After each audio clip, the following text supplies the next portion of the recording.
Alors du coup on va s'intéresser à une quête un peu spéciale, c'est la quête du monstre marin. Et non, vous n'allez pas partir affronter un immense monstre marin à la Monster Hunter, je vous rassure, ça va être beaucoup plus simple que ça. Alors quand vous êtes sur les quais de Boston, alors le quai de Boston c'est où techniquement? Eh ben vous partez de Diamond City ou si vous préférez du parc qui est à droite de Diamond City et vous allez toujours à droite jusqu'à arriver à un port. Alors sur ce port, sur un ponton, vous allez voir un petit garçon et ce garçon va vous parler d'un monstre marin en vous montrant donc un périscope. Du coup, vous allez donc voir le périscope, trouver un sous-marin nucléaire, rentrer dans le sous-marin nucléaire et trouver une goule qui a participé à la guerre nucléaire, voire qui a envoyé des bombes nucléaires sur votre pays. Et là, vous allez enclencher la quête du monstre marin. Alors, ce qui est intéressant, c'est plutôt les récompenses. Les récompenses de la quête, qu'est-ce que c'est? Ça sera donc une épée, bon ça, vous allez me dire, on s'en fout un petit peu, et des transcodeurs. Ça, les transcodeurs, on va un petit peu moins s'en moquer. Les transcodeurs vont vous permettre justement de faire des frappes nucléaires ou petites nucléaires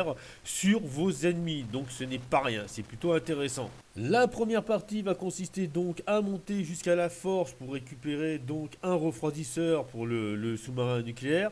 Donc la forge, c'est au-dessus de la ferme des Finch et ça fait aussi partie de la quête des Finch. Donc si vous voulez faire deux quêtes en une, vous pouvez. La deuxième partie va consister à rentrer dans le sous-marin, buter toutes les goules qui sont en fait l'ancien équipage de ce capitaine.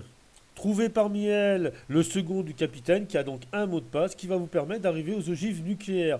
Une fois fait, vous remontez, vous faites ce que le capitaine vous dit dans l'ordre, sinon ça vous pète dans la tronche, et vous avez le droit à deux récompenses. Donc le transcodeur qui fait des mini-frappes nucléaires et une épée. Bon, je tiens à préciser que si vous demandez 3 fois au capitaine une meilleure récompense, il vous donnera donc une arme unique, l'épée de Zao. Et ça, franchement, ça vaut le coup.